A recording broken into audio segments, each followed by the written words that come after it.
Hello and welcome back to the complete MLOPS course by LearnYard.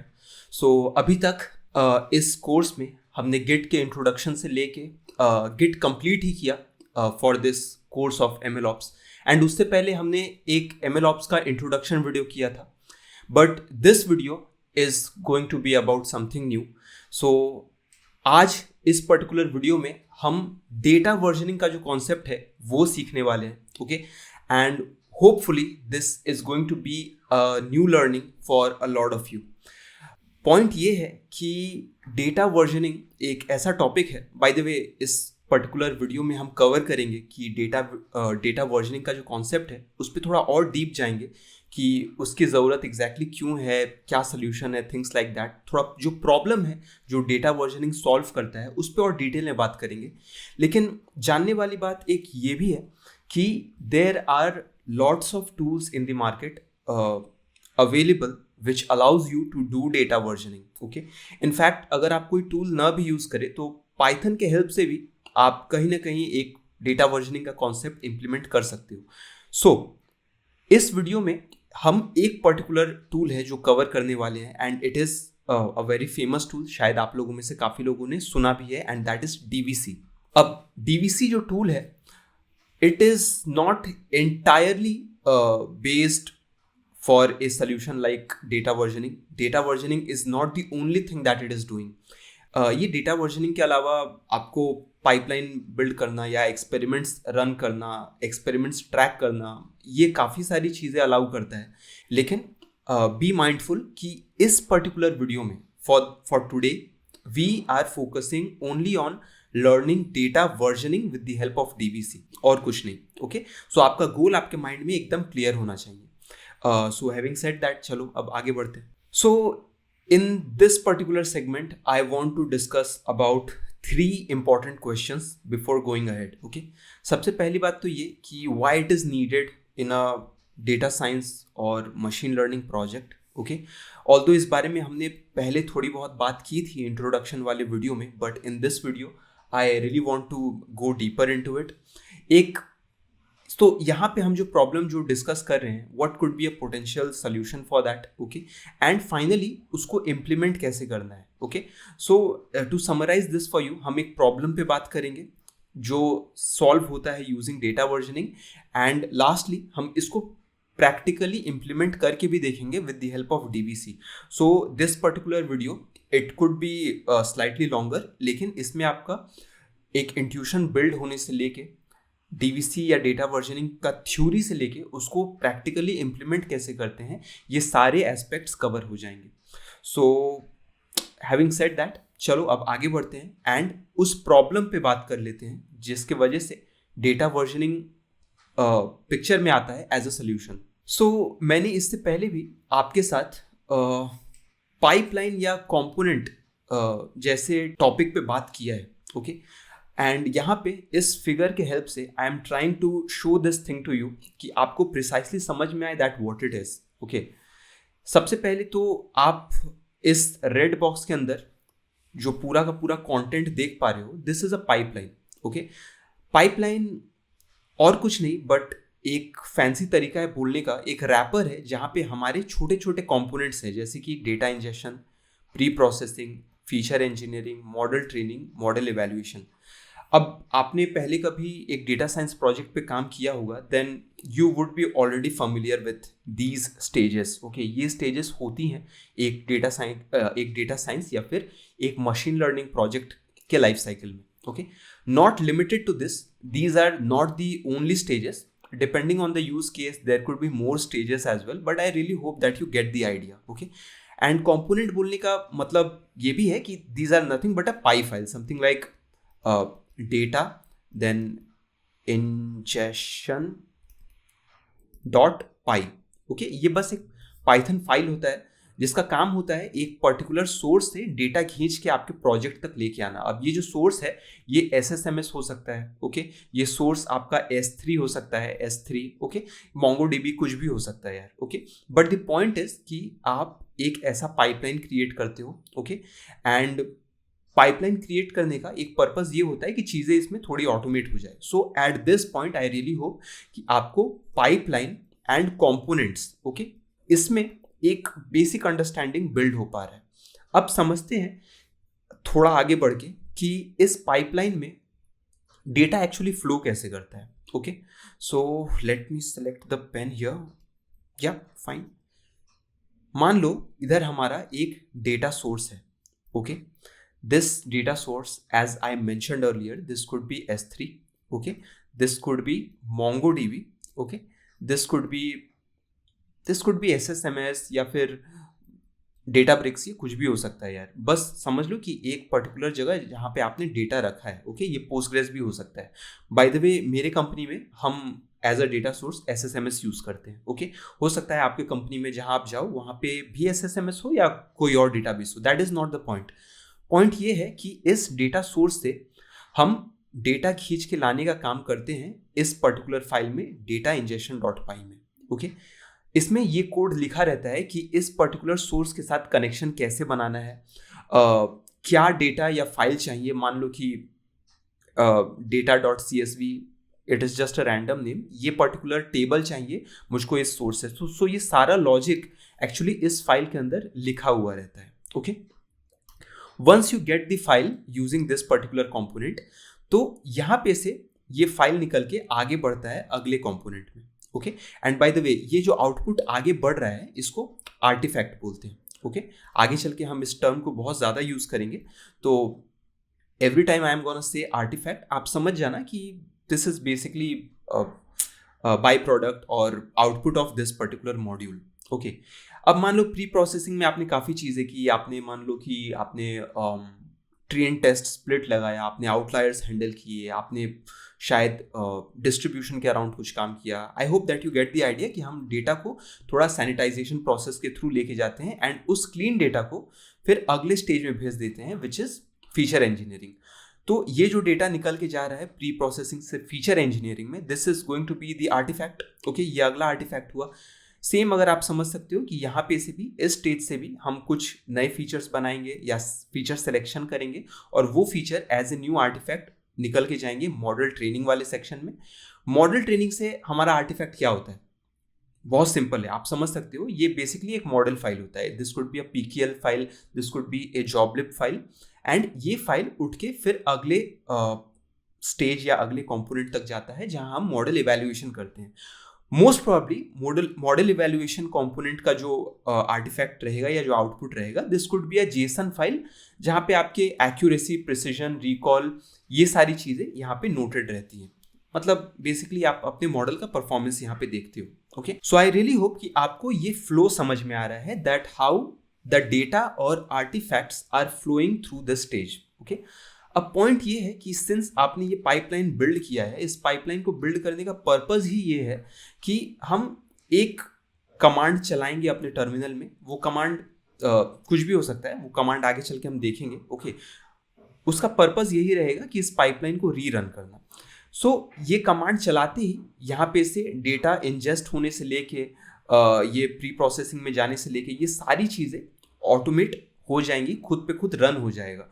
यही एक purpose होता है एक पाइपलाइन बिल्ड करने का कि आप ऑटोमेशन चाहते हो। You would not really want to do this thing again and again. Okay, अब आप खुद सोच के देखो कि अगर कुछ चेंज हुआ यहाँ पे, मान लो कि आप जो data.csv फाइल जो आप पुल कर रहे थे, ओके, कल को वो डेटा फाइल चेंज हो गया, या फिर मान लो कि आप अब data.csv की जगह आप data1.csv कोई अपडेटेड डेटा के ऊपर इस पाइपलाइन को ट्रिगर करना चाहते हो। मे बी आप एक बैंक में काम करते हो, वहाँ पे अब और 3 महीने का कस्टमर डेटा अपडेट कर दिया गया है। ओके, सो अब ये जब न्यू डेटा फ्लो होगा हमारे पाइपलाइन में, then obviously not necessarily but chances है कि इस डेटा में एक डिस्ट्रीब्यूशन चेंज हो गया हो, आउटलायर्स का, नल वैल्यूज़ का। ठीक है, मान लो कि ऐसे भी जो नॉर्मल डिस्ट्रीब्यूशन वगैरह था, डेटा मान लो किसी तरीके का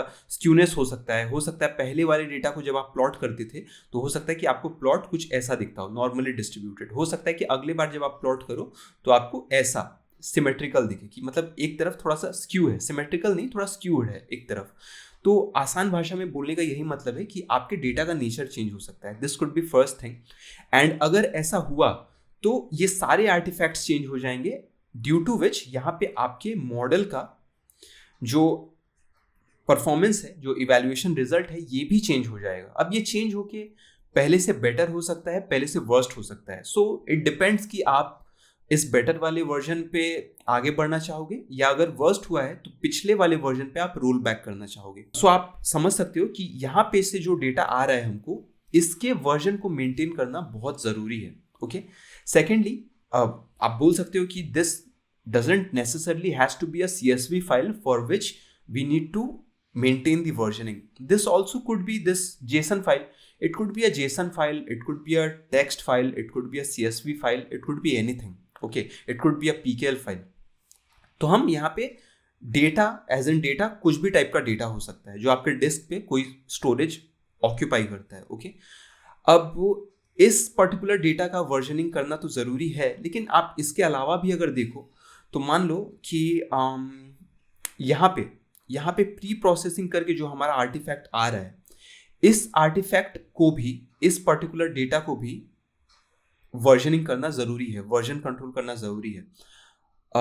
if you ask why, then मान लो कि यहाँ पे आप आउटलायर रिमूवल के लिए, आउटलायर हैंडलिंग के लिए, मान लो आप पहले IQR जैसे एक टेक्निक का यूज़ कर रहे थे, जिसके वजह से you were getting a certain output. लेकिन मान लो कि आपने मे बी यू इंडिविजुअली और collectively as a team you decided कि यार एक एक्सपेरिमेंट परफॉर्म करते हैं कि हम IQR की जगह हम इसको रिप्लेस करते हैं Z स्कोर से। ओके, Z स्कोर चेक से। आई really hope that you got the idea. उसमें क्या होता है कि मतलब 1.5 स्टैंडर्ड डेविएशन के आगे पीछे जो है उन डेटा को हटा दो, उसके बीच वाले को रख लो। ओके, ये थोड़ा स्टैटिस्टिक्स में हम चले जा रहे हैं, बट पॉइंट ये है कि एक काम को करके देने का बहुत सारा तरीका हो सकता है। आपने डिसाइड किया कि यार हमने एक अप्रोच लिया है, चलो इस बार कोई और अप्रोच लेते हैं, देखते हैं उससे हमारा यहाँ रिजल्ट चेंज होता है कि नहीं। ये अप्रोच या ये एक्सपेरिमेंट आप इस स्टेज पे भी परफॉर्म कर सकते हो कि यार पहले हमने ये फीचर नंबर 2, 3, 4 सेलेक्ट करके यहाँ पे भेजा था मॉडल ट्रेनिंग के लिए, चलो इस बार हम 5, 6, 7 नंबर फीचर भेज के देखते हैं कि उससे यहाँ पे क्या आउटपुट आ रहा है। तो इससे हमें ये पता चलता है कि इस पर्टिकुलर कंपोनेंट के आर्टिफैक्ट को भी वर्जन कंट्रोल करना ज़रूरी है, क्योंकि all of these things, this output, this artifact, okay, all of these artifacts are actually impacting our results. Okay, तो आप अपने एक डेटा साइंस प्रोजेक्ट में बहुत से एक्सपेरिमेंट्स परफॉर्म करते हो। मान लो कि आपने 100-200 एक्सपेरिमेंट्स परफॉर्म कर लिए। सो समटाइम्स मतलब depending on your use case, depending on your project, the company where you are working, there could be a need of version controlling the data.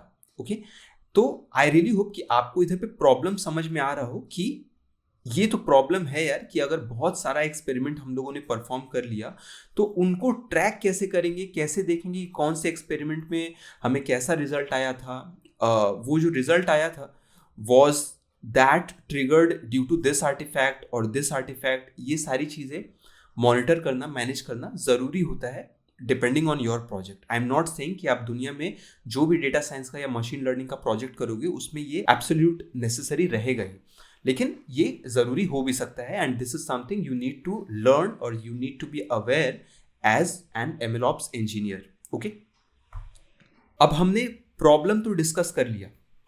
Okay, problem पे तो बात हो गई।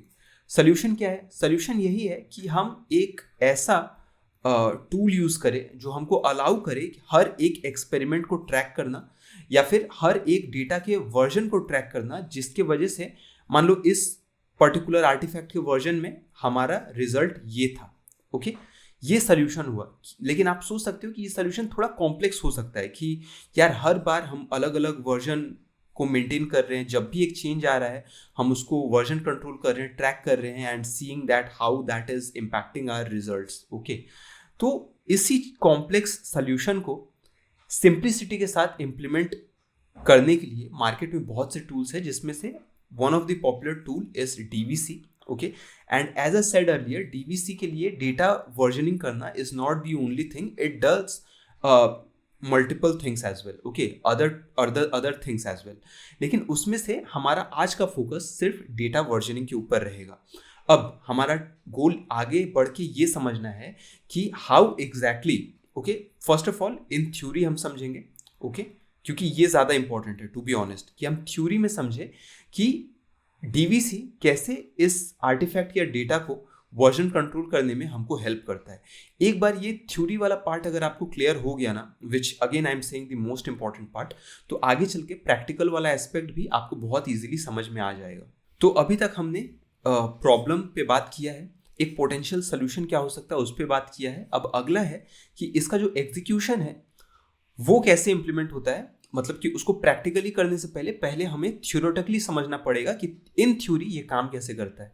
एक बार ये पार्ट हम लोग समझ गए, then practical thing will be a straightforward thing for you. Okay, so let's go ahead and understand that solution, that architecture of the solution. Okay okay, मान लो आप इधर हो, okay, and for the time being आप थोड़ा अपना ध्यान हटा दो कोडिंग, डेटा वर्जनिंग या MLOps से। हम एक रेगुलर यूज केस के ऊपर बात कर रहे हैं, एंड इसके हेल्प से हम फिर बाद में डेटा वर्जनिंग के सोल्यूशन का जो कॉन्सेप्ट है उसको फिर हम समझने की कोशिश करेंगे। फिलहाल आप अपना फोकस इस पर्टिकुलर एग्जाम्पल को समझने में लगाओ। ओके, सो मान लो कि ये आप हो, यहाँ पे आप आ गए, ओके, एंड आपको जिम्मेदारी दी गई है for a group of people. Okay, 5 लोग हैं। ओके, इन 5 लोगों के लिए आपको 2 काम करना है। पहला, आपको इनके लिए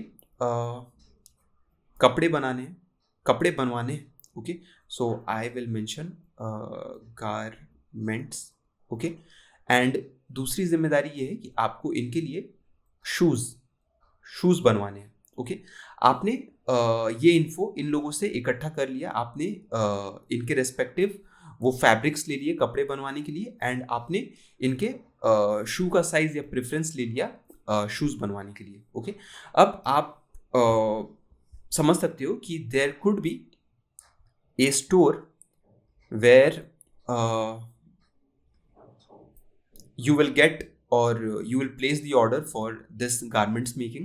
Okay, and there could be another store over here, okay, where you will place the order for shoe making. Okay, अभी प्लीज़ आप ऐसा कुछ मत सोचना कि यार जूते बनवाता कौन है, वो तो रेडीमेड खरीदते हैं। प्लीज़ आप उस डायरेक्शन में मत जाओ, आप बस ये एग्जाम्पल समझने की कोशिश करो। ओके, आप समझ लो कि ये आपके 5 बहुत अमीर क्लाइंट्स हैं जिनके लिए आपको सूट और जूते ये बनवाने हैं। ओके, अभी देखो ऐसा है कि आपको ये बात पता है कि यार इस स्पेसिफिक जोन में कपड़े बन जाएंगे, इस स्पेसिफिक जोन में जूते बन जाएंगे। ओके, एंड एक बार ये चीज़ हो गया, then you need to make sure कि यहाँ से आपको जिस इंडिविजुअल के कपड़े मिल रहे हैं आपको उसी इंडिविजुअल के जूते लेके एक जगह पे पैक करना है ताकि आपके क्लाइंट को मिल सके। ओके, ऐसा नहीं होना चाहिए कि यहाँ पे जूते किसी और के हैं एंड कपड़े किसी और के हैं। ओके, सो आपको ये चीज़ मेक श्योर करना है।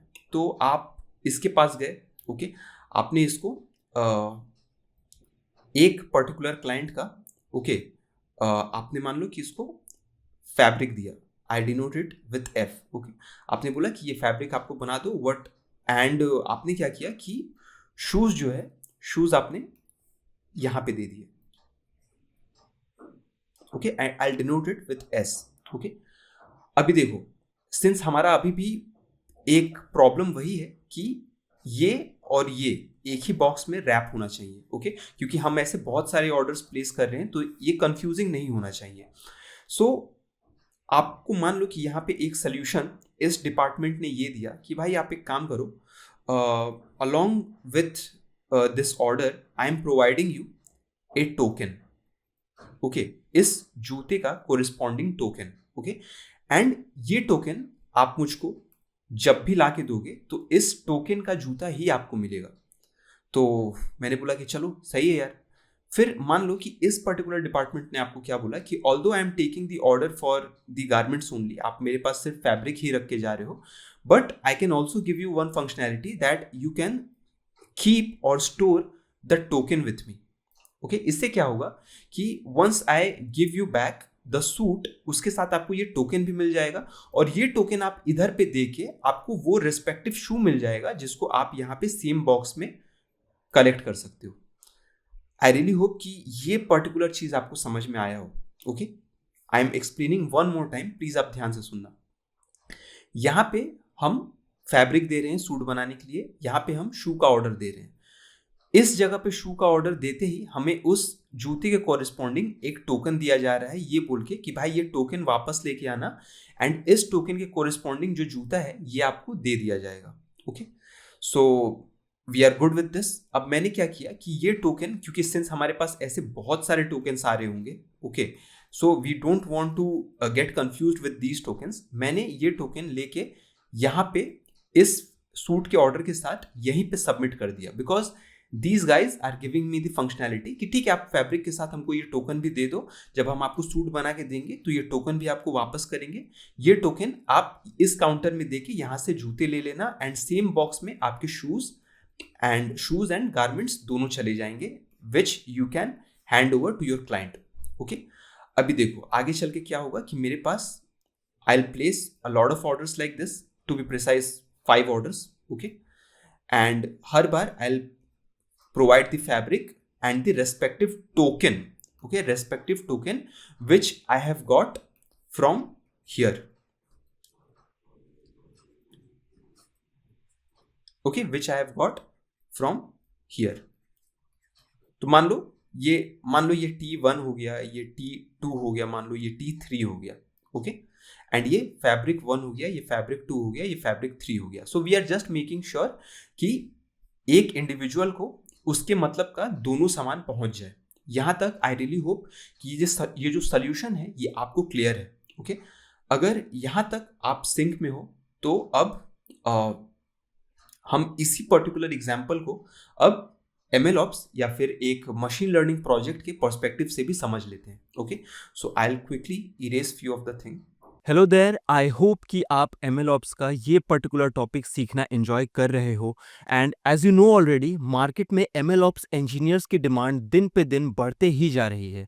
Companies are always looking for skilled MLOps professionals जो उन्हें deployment, scalability and cloud services जैसे सोल्यूशन प्रोवाइड करके दे सके।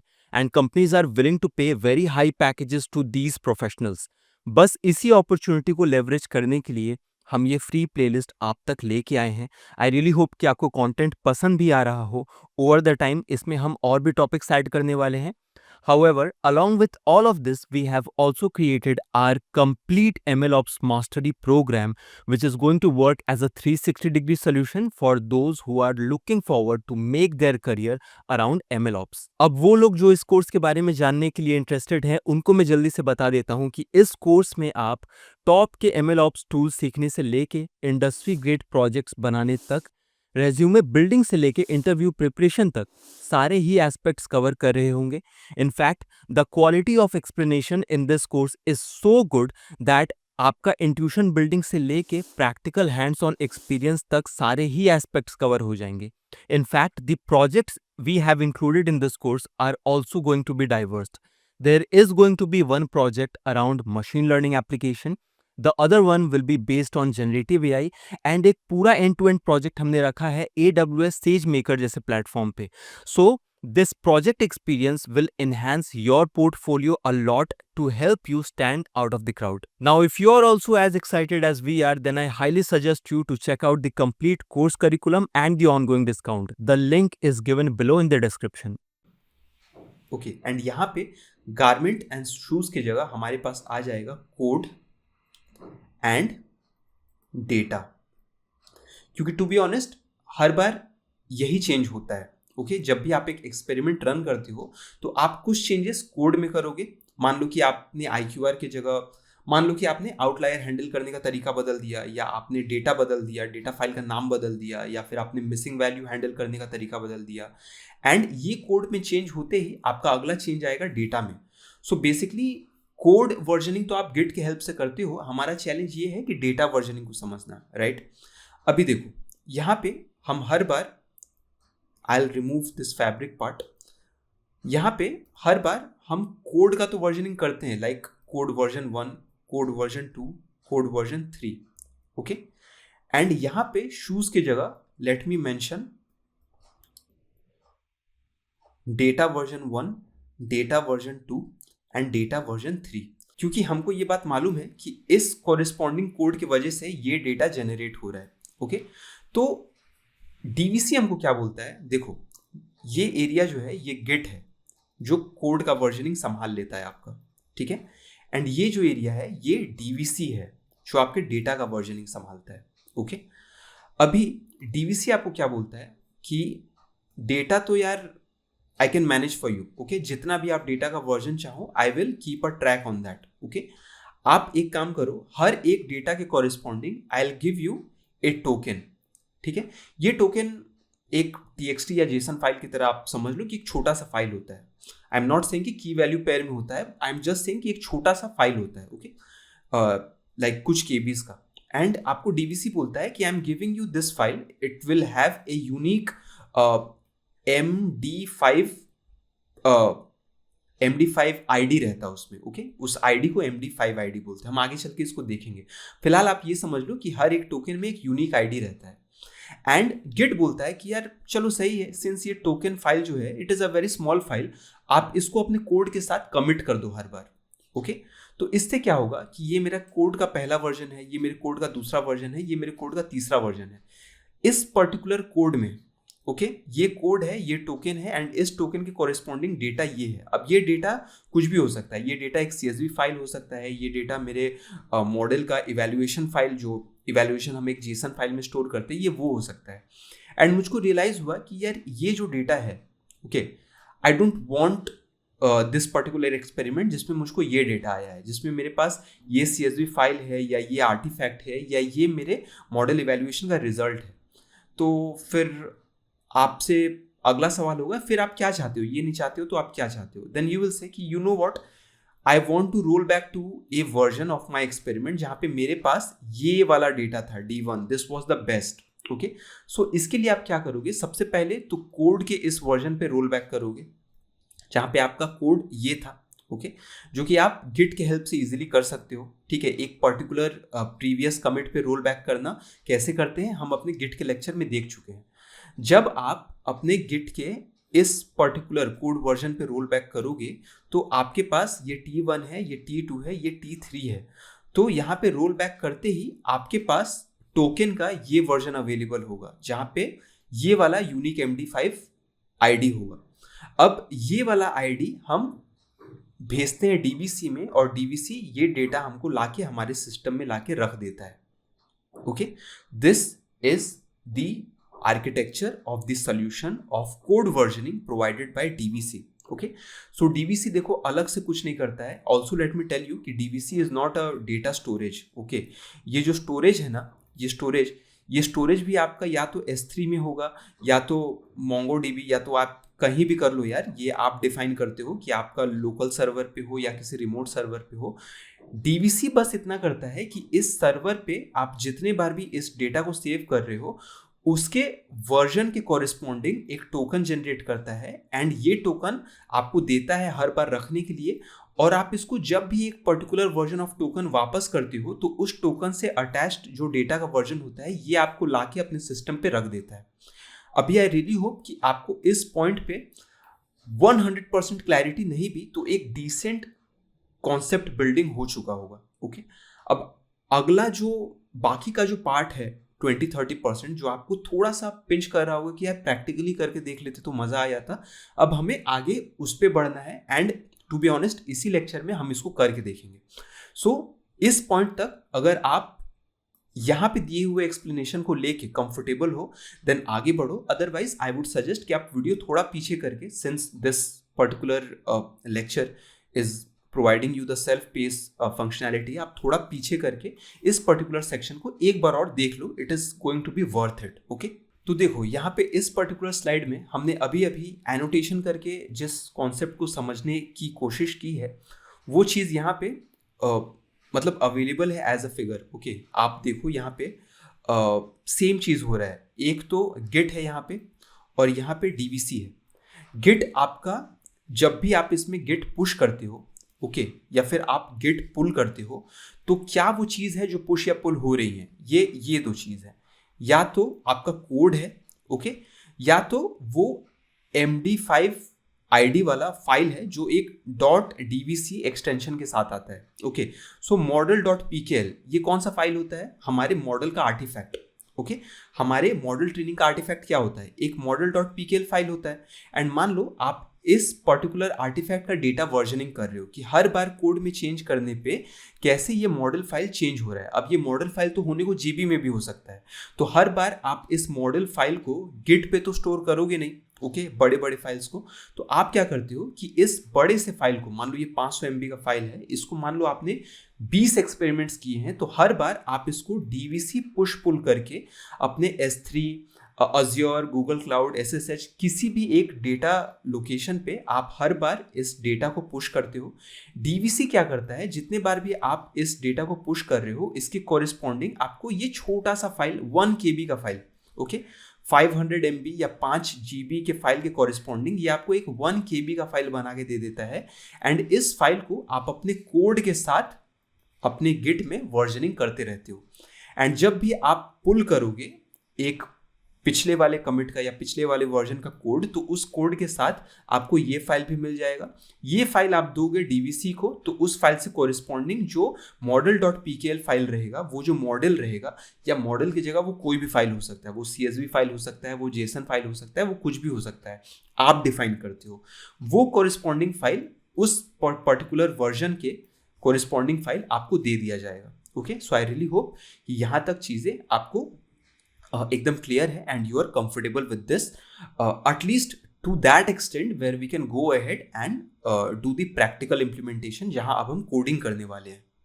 Okay so here I am back on my GitHub repository, on my GitHub account. Okay and plan हमारा ये रहेगा कि आगे चल के हम जो कुछ भी सीखें, चाहे वो डीवीसी हो, ML फ्लो हो, या डॉकर हो, या कोई प्रोजेक्ट बनाए, जो भी हम काम करेंगे हम उसमें पैरेलली गिट या फिर अपने पिछले सीखे हुए कॉन्सेप्ट्स को, चाहे वो पहले हमने गिट किया हो या डीवीसी किया हो, इससे पहले तक हमने जो कुछ भी सीखा है उसको आगे इम्प्लीमेंट करते रहेंगे, ताकि वो पर्टिकुलर कॉन्सेप्ट जो हमने ऑलरेडी सीख चुका हुआ है वो ब्रश अप होता रहे। सो here I M on my GitHub repo, okay GitHub account. I will go here in repositories and I am going to create a new repository for this project. Okay, I will name it as LearnYard DVC data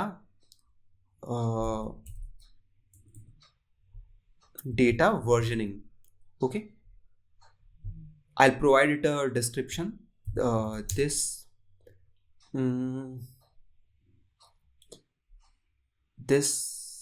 project is for learning purpose on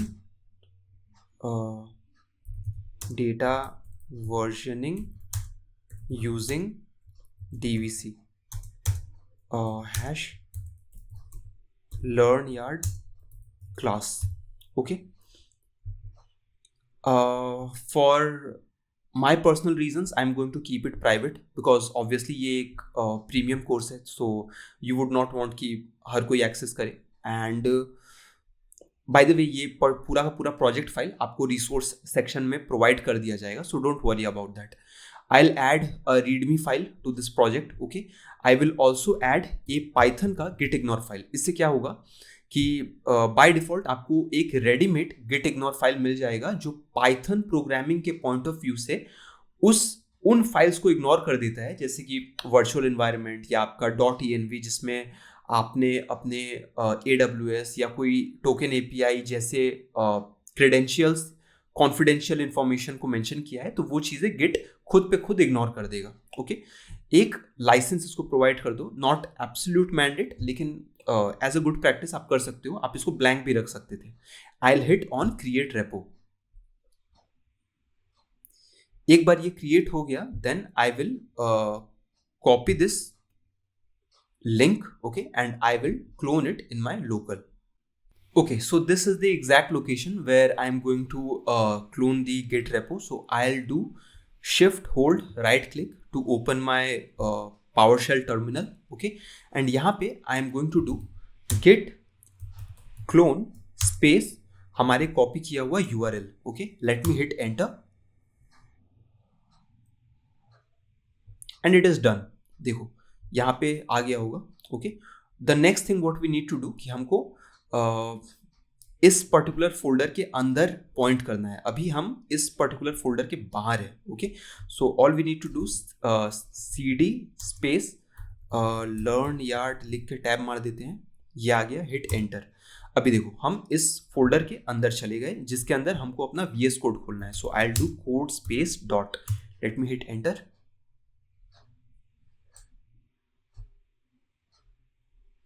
okay, so यहाँ पे हम अपना काम शुरू करने वाले हैं. And let me tell you two things before we start.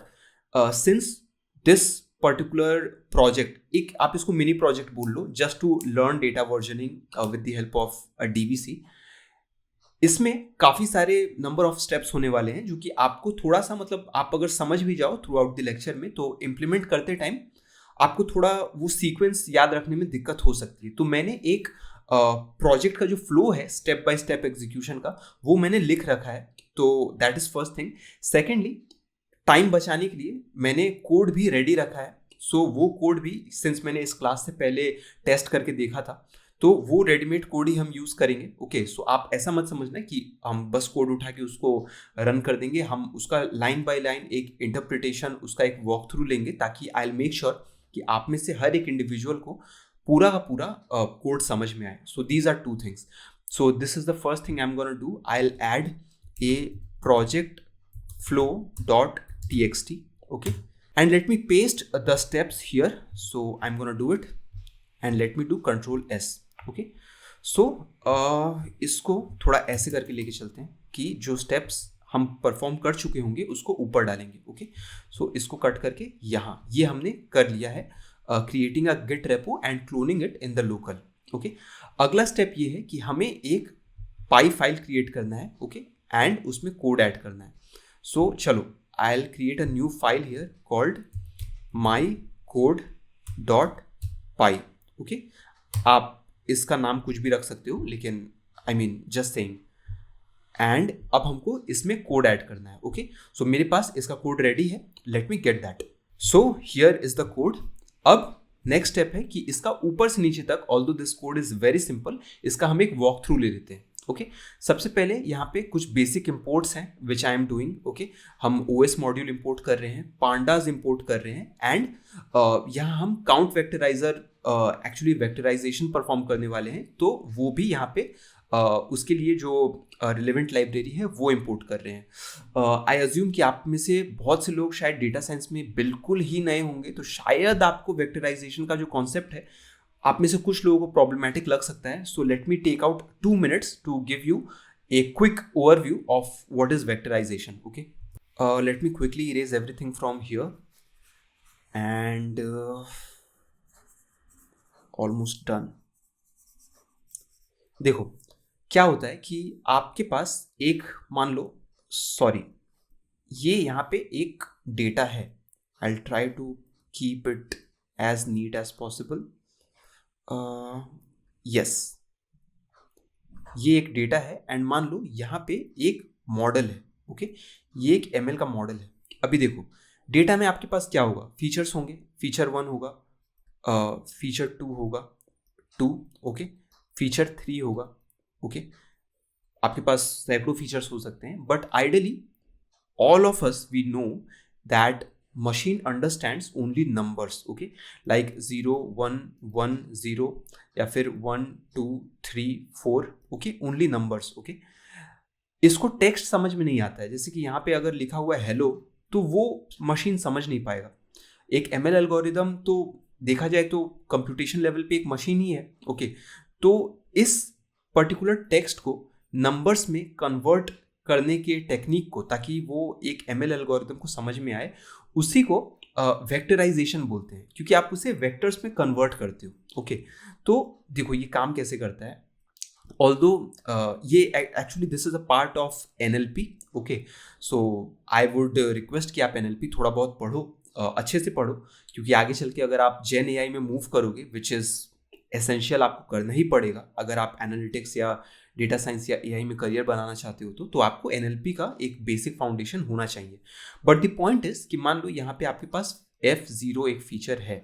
Okay, and मान लो इस फीचर में data is something like this, जैसे कि I am writing it here. Okay, ऐसे ऐसे डेटा है. ओके, लेकिन assume I'm writing it here that hello comma how are you. Okay, text data हो ही सकता है. अभी मान लो कि ये टेक्स्ट डेटा हो सकता है कि कोई रेस्टोरेंट में जो कस्टमर्स रिव्यू छोड़ रहे हैं उसका है, या किसी ई कॉमर्स वेबसाइट पे जो प्रोडक्ट रिलेटेड रिव्यू है वो है, या फिर हो सकता है कि मूवी रिलेटेड रिव्यू है तो आपको गुड बैड उसमें या वेरी गुड उसमें आपको सेंटिमेंट एनालिसिस करना है. सो पॉइंट ये है कि इस टेक्स्ट इन्फॉर्मेशन को आप नंबर्स में कन्वर्ट करोगे कैसे. ओके, सो इसी के लिए मार्केट में बहुत सारी अलग अलग टेक्निक्स है. बैग ऑफ वर्ड है, TF IDF है, ओके, एंड व्हाट नॉट, काफ़ी कुछ है. तो जैसे कि एक सिंपल टेक्निक ये हो सकता है कि यार इस थ्रू आउट डॉक्यूमेंट में जो वर्ड का फ्रीक्वेंसी सबसे ज़्यादा है उस वर्ड के नाम का एक यहाँ पे फीचर बना दो. मान लो ये F1 है, ये हाई है. ओके, एंड जिस रो में जिस रिकॉर्ड में हाई आया हुआ है उसको 1 कर देंगे, एंड जिसमें नहीं आया है उसको 0 कर देंगे. ओके, इस तरीके से आप क्या करते हो कि इस पर्टिकुलर कॉलम में अगर मान लो कि 5000 यूनिक वर्ड्स हैं तो आप उसमें से 100 या 200 का वेक्टराइजेशन करते हो. इन दैट केस आपके पास एडिशनली 100, 200 या 500 फीचर्स आ जाते हैं, एंड हर एक फीचर कोरिस्पॉन्ड करता है एक पर्टिकुलर वर्ड को, जैसे कि हाउ. ओके, अब उन कॉलम्स में या उन रिकॉर्ड्स में एक्चुअली जहाँ पे हाउ आया हुआ है वहाँ पे 1 हो जाएगा, अदरवाइज 0 हो जाएगा. Okay, now remember this is one of the vectorization technique. Okay, this is not the only vectorization technique. मुझे बस आपको वेक्टराइजेशन समझाना था जिसका पर्पस होता है कि टेक्स्ट डेटा को उठा के मशीन अंडरस्टैंडेबल इंफॉर्मेशन में यानी नंबर्स में कन्वर्ट करना. That is it. ओके, अब चलो वापस अपने प्रोजेक्ट पे चलते हैं. So this is where we are. This is a function. Okay, ये फंक्शन का काम बहुत सिंपल है. बेसिकली इसके अंदर एक डिक्शनरी ऑफ एक लिस्ट है. ओके, इस लिस्ट में हम कर यही रहे हैं कि डेटा बना रहे हैं. इसमें हम 2 कॉलम्स बना रहे हैं. पहला वाला कॉलम आईडी है एंड दूसरा वाला कॉलम हर एक आईडी के कॉरिस्पॉन्डिंग एक टेक्स्ट है. सो in our data set this will look something like this. Let me show you. Have a look here. Okay, let me erase everything. Okay, so in a data set this will look like something like एक हमारा ID का column रहेगा. Okay, and एक हमारा text का column रहेगा. Okay, एक मान लो ID हमारा 1 है तो इसमें टेक्स्ट है I am good. ओके, मान लो ID हमारा 2 है तो इसमें टेक्स्ट है how are you. Okay, that is it. So ऐसे करके हमारे पास आईडी है एंड टेक्स्ट का नाम, जो टेक्स्ट कॉलम है उसका हमने नाम रखा है रिव्यू, एंड हमारे पास ये कॉरिस्पॉन्डिंग 10 रिव्यूज हैं. ओके, आप देख सकते हो ये मतलब एक रेस्टोरेंट में दिए हुए रिव्यूज है, जैसे कि एक्सीलेंट कस्टमर सर्विस या फिर place was to crowded.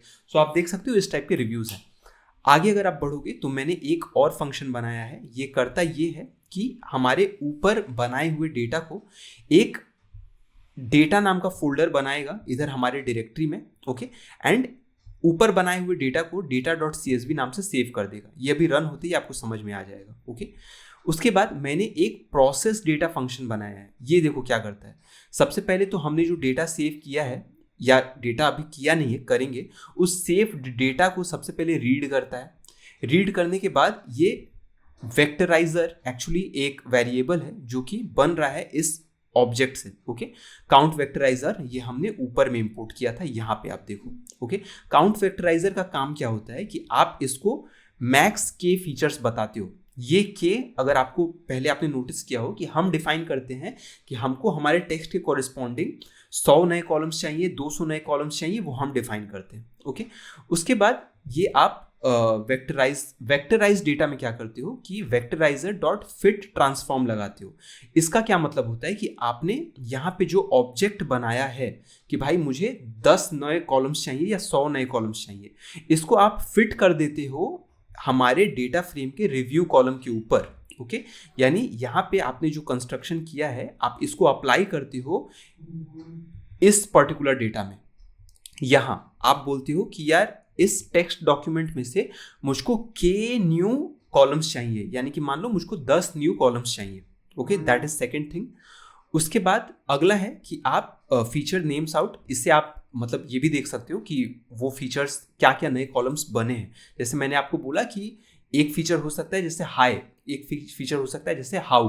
Okay, उसके बाद हम कर यही रहे हैं कि ये जो हमारा नया डेटा फ्रेम है उसको एरे में कन्वर्ट कर रहे हैं, अपने मेन डेटा फ्रेम में कॉन्कैटिनेट कर रहे हैं। आसान भाषा में अगर बोले तो ऊपर में हमारे पास यहाँ पे सिर्फ 2 कॉलम्स थे हमारे डेटा में, अभी नीचे में इस पर्टिकुलर के का वैल्यू अगर 10 था तो 2 + 10 2 + 10 हमारे पास फाइनली यहाँ कॉन्कैटिनेट करने पे 12 कॉलम्स अवेलेबल होंगे। ओके, एंड इस नए डेटा को which is coming with 12 new columns, उसको हम प्रोसेस डेटा डॉट CSV करके सेव कर ले रहे हैं अपने डेटा फोल्डर के अंदर, जो हमने अभी बनाया नहीं है। ओके, एंड यहाँ तक लिखे हुए इस सारे लॉजिक को हम यहाँ पे इस मेन एग्जीक्यूशन में इम्प्लीमेंट कर रहे हैं। ओके, तो पहले डेटा फाइल बनेगा, उसको हम सेव करेंगे एंड प्रोसेसिंग के अंदर उसको रीड करेंगे, वेक्टराइजेशन करेंगे, एवरीथिंग। ओके, सो ये पूरा का पूरा चीज़ आपको और भी ज़्यादा मेक सेंस करेगा अगर I'll do a Control S and if I'll run it in the terminal. Okay, so I will do Python space mycode.py। इसको रन करते ही देखना हमारे पास यहाँ पे प्रोजेक्ट डायरेक्टरी में एक डेटा नाम का फोल्डर बनेगा जिसमें data.csv खुद पे खुद सेव हो जाएगा, that will have this data। Okay, so let me simply run this code।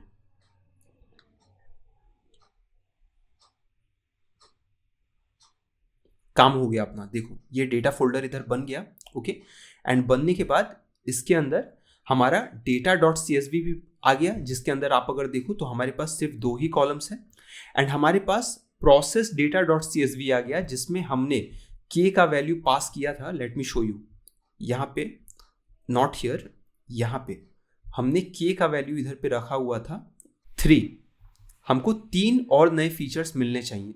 सो यहाँ पे 2 कॉलम के बाद हमको 3 और कॉलम मिलने चाहिए। इन टोटल 5 कॉलम्स होने चाहिए इन प्रोसेस डेटा। सो इसको खोलने पे आप देखो हमारे पास 5 कॉलम्स का वैल्यू अवेलेबल है। जैसे कि ये 6 is coming from first column, not worth the money is coming from second column, then 001 is coming from other 3 added columns. Okay, so I really hope कि आपको समझ में आ गया हो कि ये कोड जो है in mycode.py ये कर क्या रहा है। Okay, so let me Control S this and let me close these 2 files। Okay, अब अगर यहाँ पे हम अपने प्रोजेक्ट फ्लो में आए तो हमने ये कर दिया। ओके, इसके बाद हमने ये भी कर दिया कि हमने क्रिएट किया mycode.py एंड इस कोड को इस फाइल में अपने कोड को ऐड किया जिसने हमारे लिए CSV फाइल सेव कर दिया in the new data folder. ये हो चुका है। So let me cut this and paste it here. अगला स्टेप है कि हमको अब एक गिट ऐड कमिट पुश ये करना है इससे पहले कि हम DVC इनिशियलाइज करें। Okay, so this is what we are going to do next. Let me save. अभी देखो यहाँ पे अगर हम इसको क्लियर करके टर्मिनल में गिट का स्टेटस चेक करेंगे तो ये हमें बता रहा है कि आपके पास ये 3 अनट्रैक्ड फाइल्स हैं जो कि हमने क्लोन करने के बाद mycode.py ऐड किया, प्रोजेक्ट flow.txt ऐड किया एंड यहाँ पे हमने डेटा जो है डेटा फोल्डर ये भी ऐड हुआ है। लेकिन अगर आप सोच के देखो कि ये डेटा जो है आप नहीं चाहोगे कि ये डेटा ट्रैक करे git. Okay, so for the time being चलो इसको नहीं हटाएंगे। I want to show you कि ये डेटा अगर हमारे गिट के ट्रैकिंग में रह गया तो उससे क्या एरर आता है और उसको आगे हम कैसे रिजॉल्व करेंगे। Okay, so let me do git add dot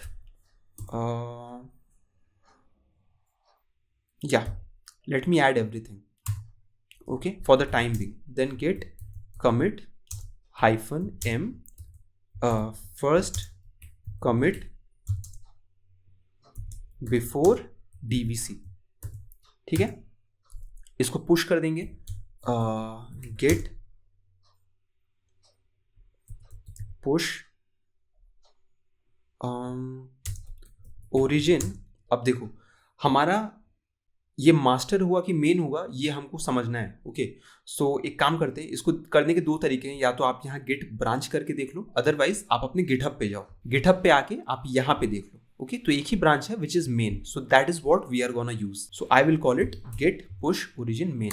late me hit enter एंड ये हो गया. Let me clear the terminal now.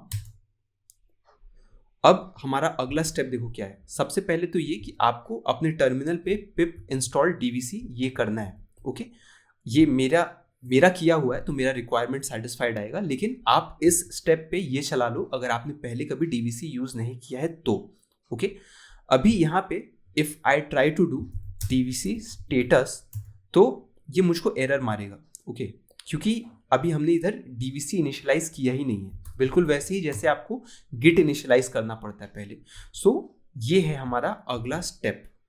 Late me paste it here. We are going to do DVC init. ऐसा करते ही यहाँ आपके directory में, आपके प्रोजेक्ट डायरेक्टरी में दो फाइल्स क्रिएट होंगे. एक डॉट डीवीसी इग्नोर जो कि गेट इग्नोर के जैसा ही होता है. आप इस डीवीसी इग्नोर फाइल में वो फाइल्स डाल सकते हो जो आप नहीं चाहते कि डीवीसी देखे.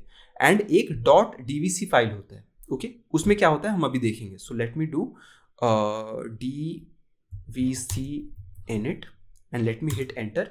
एंड यहाँ आप फोकस करना लेफ्ट में. ये देखो सबसे पहला तो हमारा ये डीवीसी इग्नोर ये नया फाइल है जो बना है. ओके उसके बाद ये डॉट डीवीसी जो है ये बना है. ओके इसके अंदर हमारा गेट इग्नोर फाइल चला जाता है.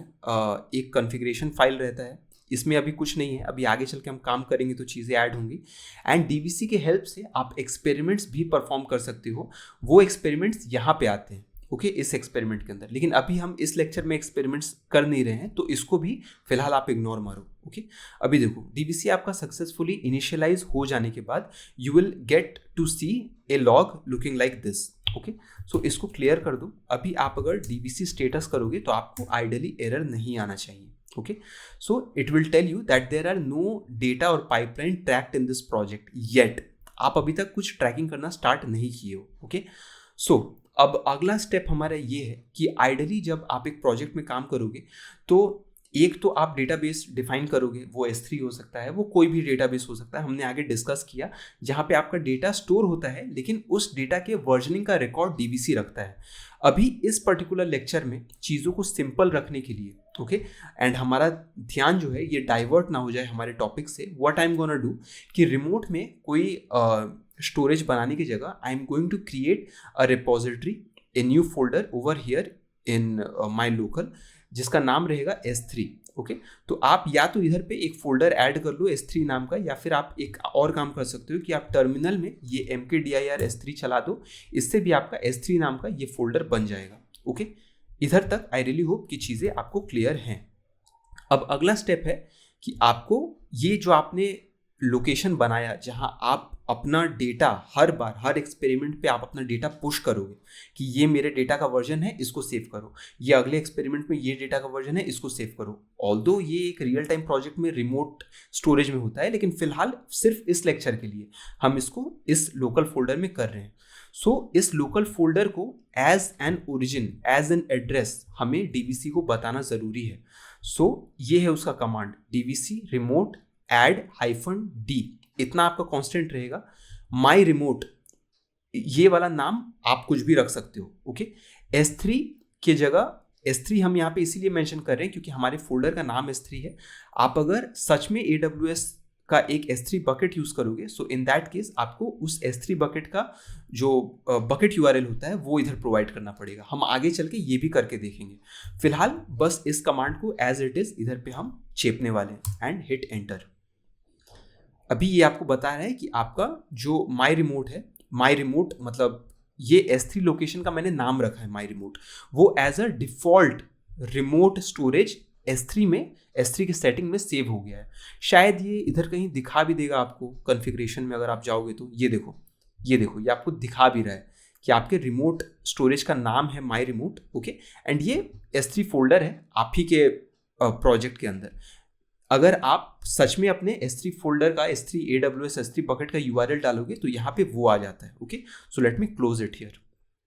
अगला स्टेप है कि हमें डीवीसी में अब बताना है. अब देखो डीवीसी को हमने ये तो बता दिया कि हर बार डेटा को भेजना कहाँ है, लेकिन डीवीसी को ये भी तो बताना पड़ेगा कि हमारे प्रोजेक्ट फोल्डर के अंदर कौन सा वो फोल्डर है जिसमें हम वो डेटा या वो फाइल्स उसको बता रहे हैं कि इन फाइल्स को हमारे रिमोट स्टोरेज पे भेजो, तो वो हमारा होने वाला है ये डेटा फोल्डर जिसमें हमारे रॉ और प्रोसेस डेटा फाइल्स हैं. Okay, so this is what I am gonna do. I am going to copy this and I am going to paste it here. And ideally ये हमको शायद एक error देगा. देखते हैं. देखो ये एरर दे रहा है. ये एरर इसीलिए दे रहा है क्योंकि ये बोल रहा है कि भाई आपका ये जो डेटा जो फोल्डर है ना, ओके, ये आपका गिट ऑलरेडी ट्रैक कर रहा है. ये देखो बोल रहा है कि output data is already tracked by SCM, source control manager. For example git is one of the source control manager. Okay, and first you need to remove it and add it to DVC. And ये करने के लिए इसने आपको command भी देखो दे दिया है. ओके, सो हमने अगर फर्स्ट प्लेस में ही इस डेटा फोल्डर को अपने गिट इग्नोर फाइल में अगर डाल दिया होता तो हमें ये एरर नहीं आता. But I wanted to tackle this error along with you ताकि आपको कॉन्सेप्ट और अच्छे से क्लियर हो. Okay, so it is absolute mandate कि हमारा जो डेटा का सोर्स और डेस्टिनेशन, ये जो सोर्स हमारा ये है डेटा फोल्डर है एंड डेस्टिनेशन हमारा फॉर द टाइम बिंग ये S3 है, ये दोनों ही गिट में ट्रैक नहीं होना चाहिए. Okay, so let me copy this command. इससे क्या होगा कि गिट इसको ट्रैक करना बंद कर देगा. ओके, एंड हाँ ये चीजें हट गई एंड इसको हम कमिट कर देंगे इस चेंज को यूजिंग दिस. ओके, ये एक कमिट है जहां पे आई एम सेइंग कि डेटा ट्रैकिंग रोक दिया गया है यूजिंग गिट. अब देखो इतना करने के बाद हमने ये जो कमांड चलाया था इधर पे DVC add data folder. Okay, जहां पे हमको ये एरर आ गया था. अब हमको ये एरर नहीं आएगा if we run the same command. See, ये हमारा सक्सेसफुली ऐड हो गया. Let me clear the terminal. एक बार गिट का स्टेटस चेक करते हैं. ये बोल रहा है कि यार कुछ चेंजेस हुए हैं. ओके, ऑब्वियसली ये data.dvc फाइल जो है ये ऐड हुआ है एंड ये दो फाइल्स मॉडिफाई हुए हैं. ओके, .dvc के अंदर हमारा कॉन्फ़िग मॉडिफाई हुआ है. ओके, ये पहला चीज़ है जो मॉडिफाई हुआ है, मैंने आपको पहले दिखाया भी. एंड दूसरा मॉडिफाई हुआ है हमारा गिट इग्नोर इसीलिए मॉडिफाई हुआ है क्योंकि इसमें अगर आप एंड पे जाके देखो तो हमारा डेटा फोल्डर इसमें जा चुका है. ओके, जो हमने गिट से हटवाया था. तो अब गिट इसको ट्रैक नहीं कर रहा है तो इसने खुद अपने .gitignore में उस डेटा फोल्डर को डाल दिया है. ओके, एंड अगर आप गेट लॉग -1 लाइन भी करके देखो तो ये आपको ये पहला कमिट था जो हमने लगाया था, ये इनिशियल कमिट आ जाता है क्योंकि आपने इसको क्लोन किया था. ओके, एंड ये वो दूसरा मतलब आइडियली तीसरा कमिट है जो हमने जस्ट अभी किया डेटा फोल्डर का ट्रैकिंग हटाने के लिए. इसको क्लियर कर देते हैं. अब वापस अपने प्लान पे चलते हैं. ओके, सो हमने ये भी इतना तक कर लिया है. Okay, let me paste it here. Okay, ये भी देन अच्छा. ओके, लेट मी अब सिंस अभी अगर आप यहाँ पे गेट का स्टेटस चला के देखोगे तो ये आपको बता रहा है कि ये जो .gitignore फाइल है और data.dvc जो फाइल है, ओके, ये चेंज हुए हैं. तो इसीलिए गिट आपको बोल रहा है कि आप गिट DVC को पता है कि ये दोनों फाइल में ये चेंज कर देगा. Okay, after adding the data folder to it. इसीलिए ये आपको ये भी सजेस्ट करता है कि आप इसको गिट ऐड कर लो. So what I am simply gonna do, I will do git add dot सब कुछ ऐड कर लो, then git commit -m DVC initiated git push origin main. Okay, एक बार ये हो जाए, let me clear the terminal. Okay, done. अभी हमारा अगला स्टेप है कि अब हमको इस पॉइंट पे अच्छा नो प्रॉब्लम, हमको अब DVC भी कमिट और पुश करना है. वो इसीलिए क्योंकि DVC स्टेटस अगर आप चला के देखो तो DVC आपको बोलेगा pipeline is up to date. Okay, no problem. DVC commit कर लेते हैं सबसे पहले. ओके, एंड DVC पुश करेंगे अब इसीलिए क्योंकि हमारे S3 फोल्डर के अंदर जो हमने बनाया था, सोर्स तो डेटा है, ये हमने बता दिया डीवीसी को, लेकिन अभी भी वो हमारे S3 में पुश हुआ कहाँ है, तो वो पुश करने के लिए हमारा कमांड है डीवीसी पुश। आप सिर्फ ये पुश चला दो एक बार, उसके बाद देखो यहाँ पे S3 फोल्डर के अंदर फाइल्स खुद पे खुद पुश हो गए। अब ये 3 फाइल्स देखो क्या है, ये पहला वाला जो है ये रहता है आपका एक फाइल जो हमारा प्रोसेस्ड वाला डेटा है, ओके। ये जो दूसरा वाला जो है हमारा, ये है हमारा वो MD5 हैश, जो हर बार कोड चेंज होने पे एक नया MD5 हैश हमको मिलता है related to data.dvc, related to process data.dvc। तो आप अपने डेटा फोल्डर के अंदर आपके ऐसे अगर 5 आर्टिफैक्ट्स हैं, तो इस पर्टिकुलर डिक्शनरी के अंदर आपको ऐसे 5, इस पर्टिकुलर लिस्ट के अंदर आपको ऐसे 5 अलग अलग डिक्शनरी मिल जाएंगे। हर एक डिक्शनरी कोरिस्पॉन्डेड होगा एक डेटा या आर्टिफैक्ट के, जिसके कोरिस्पॉन्डिंग एक MD5 हैश रहेगा, ओके। सो ये वो 2 फाइल्स हुई, और तीसरा वाला ऑब्वियसली वो रॉ डेटा के कोरिस्पॉन्डिंग रहेगा, ओके। सो सिंस हमारे पास 2 डेटा है या 2 आर्टिफैक्ट है जिसको हम ट्रेन करा रहे हैं, एंड प्लस एक MD5 वाला फाइल रहता है, तो यहाँ पे 3 नए फाइल्स आप देख सकते हो, ओके। सो नाउ हमारे S3 में ये चीज़ जा चुका है। Let me do one thing, ये जो S3 है इसको गेट इग्नोर में डाल देते हैं। So I will open git ignore, and यहाँ पे S3 /S, ठीक है, because I don't want this folder to be tracked by git, okay. क्योंकि ऑब्वियसली आप ये फोल्डर तो अभी हम ऐसे बना रहे हैं, बट यूजुअली यहाँ पे क्लाउड में कहीं रहता है। I will again do git add dot git commit -m first version of data, ठीक है, ये हमारे डेटा का पहला वर्जन है, get push origin main। अब वापस आते हैं अपने प्लान पे, ओके। ये भी हमने, ये स्टेप भी हमारा हो गया। सो let me paste it here, okay. अगला स्टेप हमारा है कि ये पुश करने के बाद जो हमें MD5 हैश या फाइल्स मिले हैं उसको भी तो भेजना होता है गिट पे, तो वो हमने ये करके भेज दिया। And by the way let me show you कि वो कहाँ गया है। सो हम यहाँ पे आए, इसको रिफ्रेश करने दो क्योंकि अभी तक हमने काफ़ी कुछ पुश कर दिया है। अगर आप इस DVC फोल्डर को खोलोगे, इसके अंदर आई थिंक ये कॉन्फ़िग नहीं, सॉरी माय बैड, ये dvc.data.dvc, ये देखो यही है वो MD5 हैश, ओके। हर बार आप जब कोड में चेंजेस करोगे जिसकी वजह से डेटा चेंज होगा, तो हर बार ये MD5 हैश चेंज होता है। एंड आप कभी भी अपने पिछले कोड के वर्जन पे रोल बैक करोगे तो इस पर्टिकुलर MD5 हैश के कोरिस्पॉन्डिंग जो डेटा रहेगा वो हम DVC से पुल कर लेंगे। अभी DVC से ये MD5 हैश के कोरिस्पॉन्डिंग डेटा पुल कैसे करते हैं वो हमने देखा नहीं है, वो हम देखेंगे, so don't worry. So here we are, okay. अभी देखो हमने एक साइकिल कंप्लीट कर लिया। एक साइकिल का मतलब हमने अपना माई कोड जो था mycode.py फाइल, इसको चलाया। इसको चला के जो हमारा कोड जनरेट हुआ हमारे सोर्स फोल्डर के अंदर, उस सोर्स फोल्डर को हमने DVC में ऐड किया। जो डेस्टिनेशन फोल्डर में हम डेटा भेजना चाहते हैं उस डेस्टिनेशन फोल्डर को भी DVC में ऐड किया।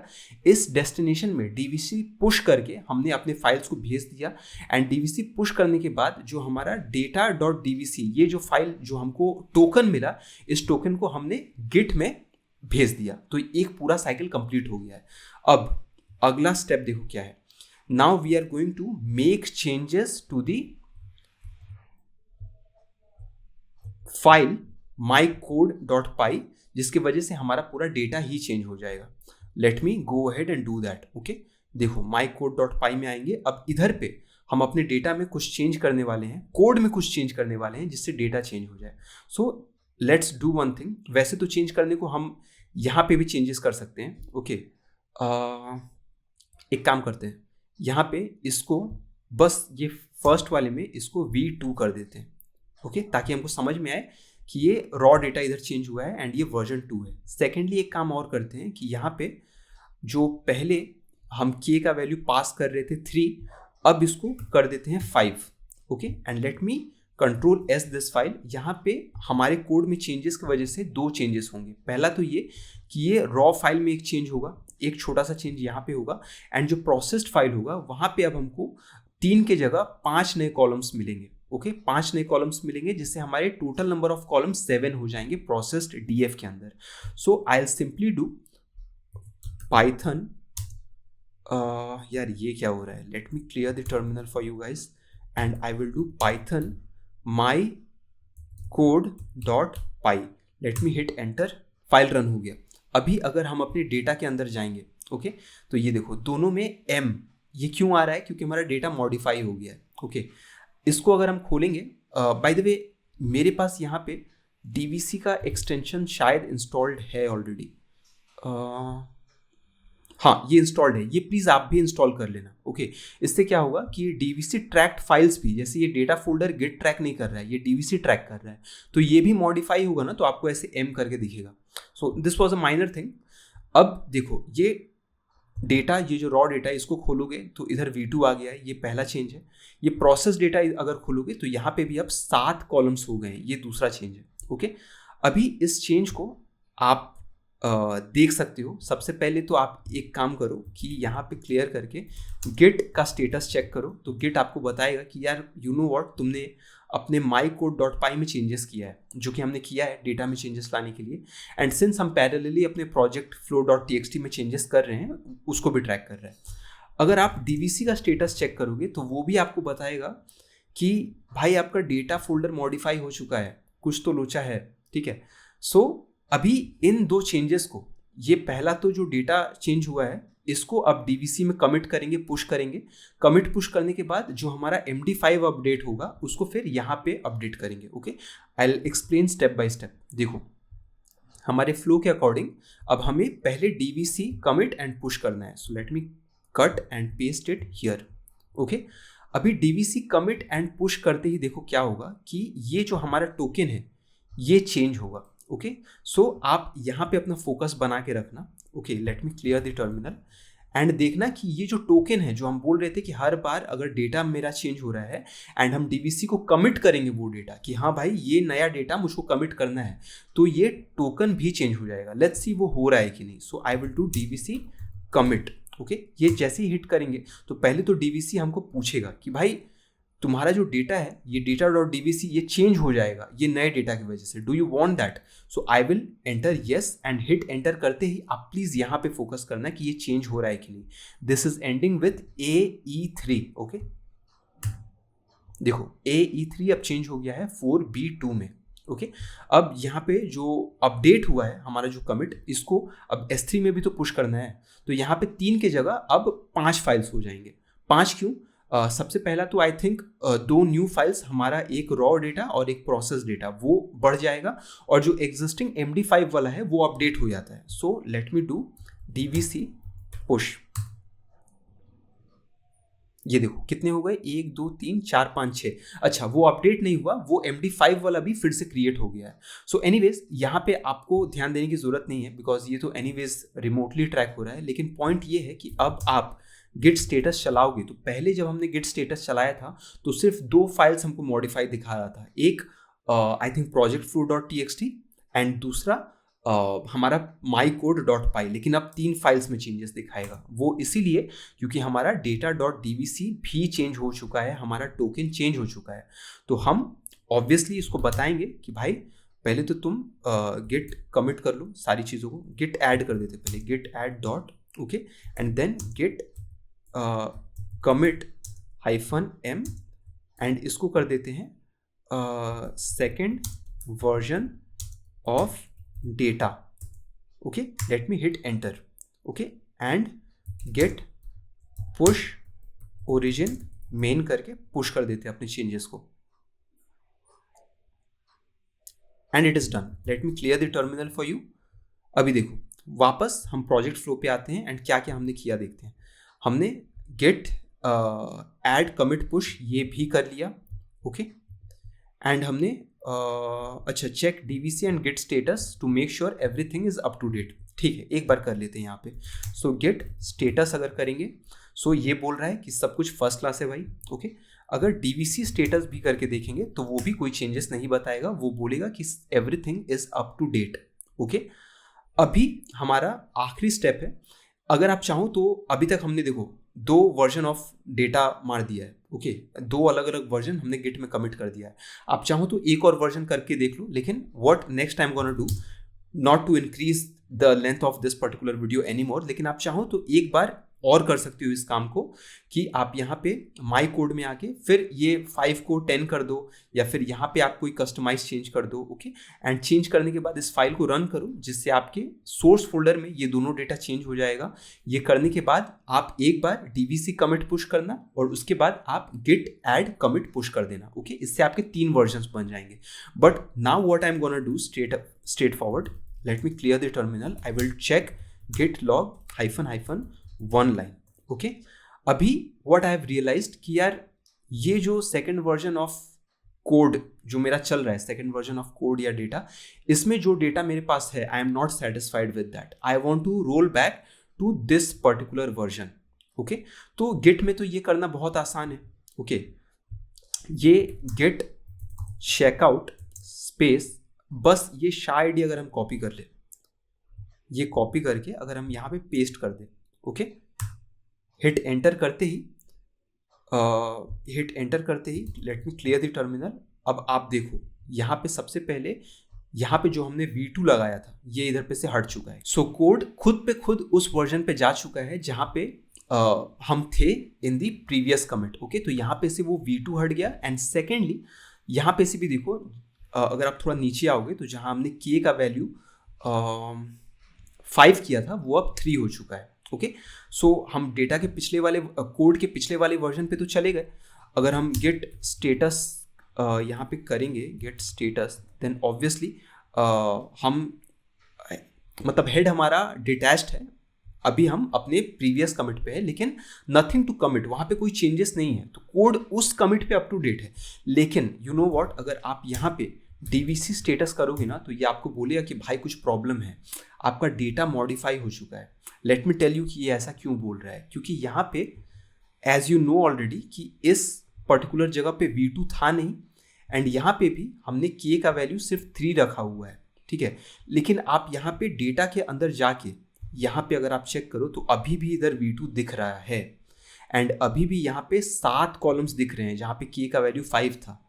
तो DVC आपको इधर नीचे में ये बता रहा है कि यू नो व्हाट, अभी आपके पास ये data.dvc, ये जो टोकन है, इस टोकन के कॉरिस्पॉन्डिंग आपके पास यहाँ पे जो डेटा होना चाहिए था, आपके पास वो डेटा अभी नहीं है।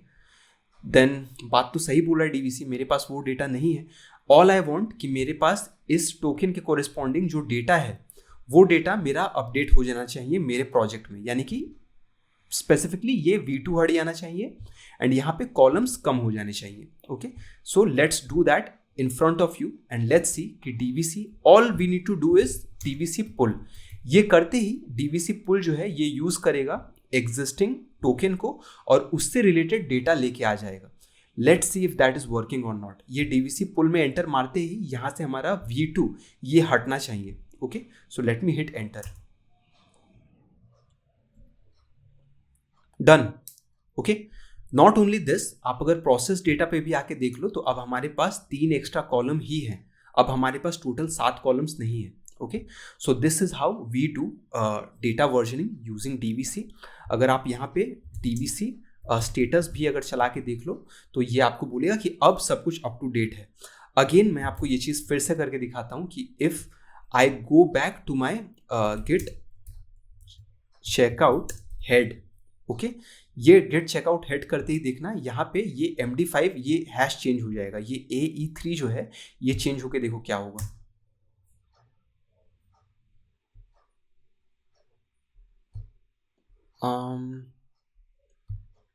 Did it got change?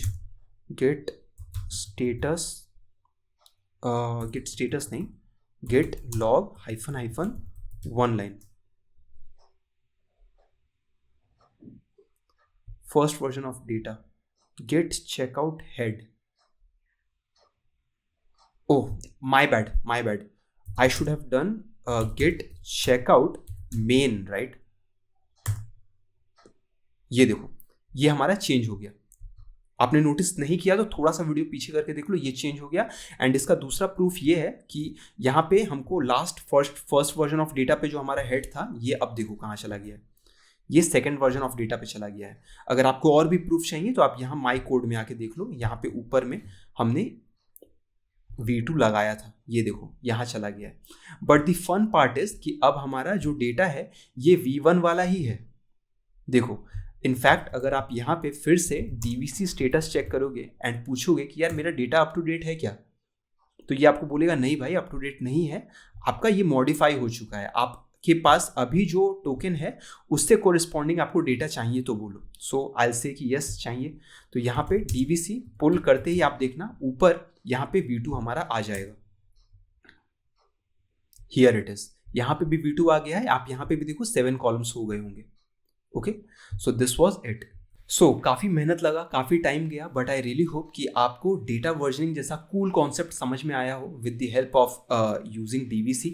Okay, I am really hopeful कि आप में से सभी लोग इसको अपने एंड पे सक्सेसफुली रेप्लिकेट भी कर पाओगे पूरा का पूरा काम। एंड या I am also feeling good कि हम लोग इस स्टेज पे आ गए with in are MLOPS course. And I promise कि अगले वाले लेक्चर में फिर से कुछ एक्साइटिंग कर रहे होंगे। और till then take care and bye.